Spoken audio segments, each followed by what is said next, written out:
Alright mga kapuso, akala nyo puro pa-house tour lang. Aba, syempre may bisita rin kami. Of course, very special, Mare at Kaloy. I-welcome na natin sila. Narito ang cast ng bagong primetime series sa GMA na Love Before Sunrise. Sina Andrea Torres, Sid Lucero, at Dennis Trillo. Good morning! Sakto natin namin. Sakto. Pag-ipat kami kayong unang bisita. Thanks for being Buhay here. naman, no? Salamat Diba? sa pag-imbita sa amin sa bago yung tahanan. Thank you for gracing coming us here. Oo. Ayan, pero chika na tayo dapat Go! agad. So nag-start na nga itong Love Before Sunrise at comments sa mga netizens sa very K-drama yung vibe nito. At naku, Dennis, iba raw ang kilig chemistry niyo ni Bea.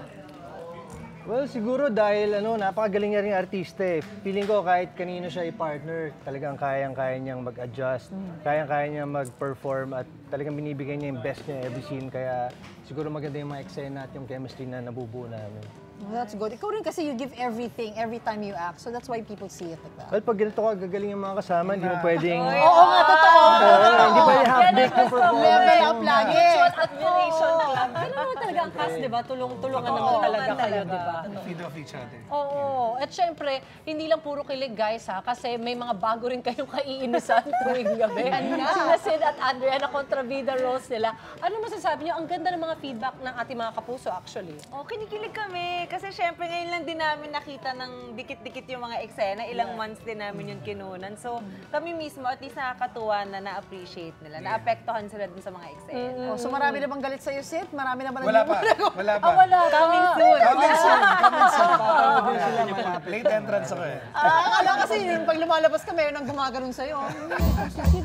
Yun. Abangan natin Pagdating yung sa mga dating. comments on social media natin. Exactly, yes. Pero heto, Dennis, hindi lang TV, hit ka na rin sa TikTok sa mga content mo. Nung nag-decide ka naman mag-TikTok, talagang umariba naman. Well, ang say ng followers mo, hindi ka lang as an actor, as a komedyante at TikToker ka na rin. Pati ilang kapuso celebs ay naaaliw sa'yo. Ano bang nakakapag-TikTok sa'yo?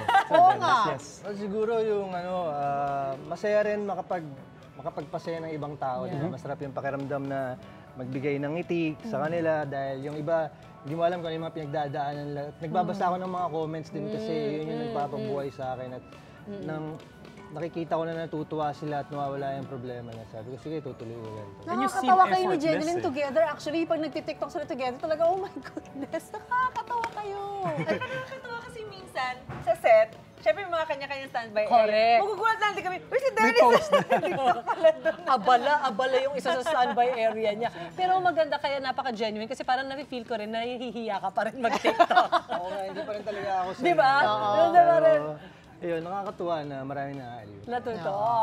Samantala, ito, Andrea, magkaribal kayo ni Bea dito sa seryeng to, pero parang magkapatid naman yata yung tulungan niyo off-cam. Madalas kaya nagdadala ng food para kay Bea sa set. At kay Bea lang ba? Oo nga. Parang may dala pa si Andrea. Mga natikman na rin nila yun. Pero yun, feeling ko isa yun sa mga love language ko. Isama na natin yun sa mga love language. So natuwa lang ako sa kanya kasi nakakakwentuhan ko siya. Tapos, alam mo yun, parang open kami sa isa't isa. Ang dami na rin naming na-share kasi talaga. And first time mo lang siya ma-meet at First time makatrabaho, ko siya no? ma-meet. O may instant kayo, parang connection. Nice! So, magkalaban kayo on screen, off screen, magkaibigan kayo. Parang So hopefully, mag-sisters. batikman That's natin great. yung luto niyo. Wow! In the next guestings. Oo nga. Maganda idea yan. Yan. Naku, tatanggapin namin ng Buong puso correct. talaga. Uy, pero papatalo ba ang 2023 FAMAS Awardee Naks natin? naman. Si Sid, o paano mo nang pinahihirapan ang buhay ni Dennis dito? Wala naman ako ginagawa. Wala pa. Ganyan I'm a sinasabi ng lover, not a kontrabida eh. fighter. Oh, so you say, Sid. But anyway, Ayan, samantala ito, Dennis, Andrea, and Sid, of course. Please invite our viewers to watch Love Before Sunrise.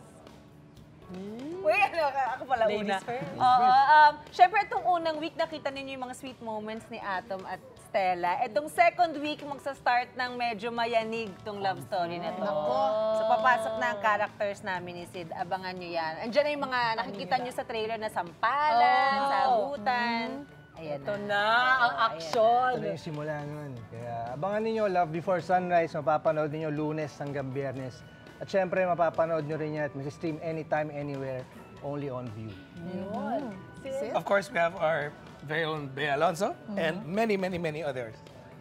Please, enjoy. Yeah, let's enjoy it together. Panoorin po natin sila. So, again, thank you guys. Thank you, for guys. being Thank you. Thank you. Or Congrats on your bueno, first Buena week. mano. Yeah. Thank you.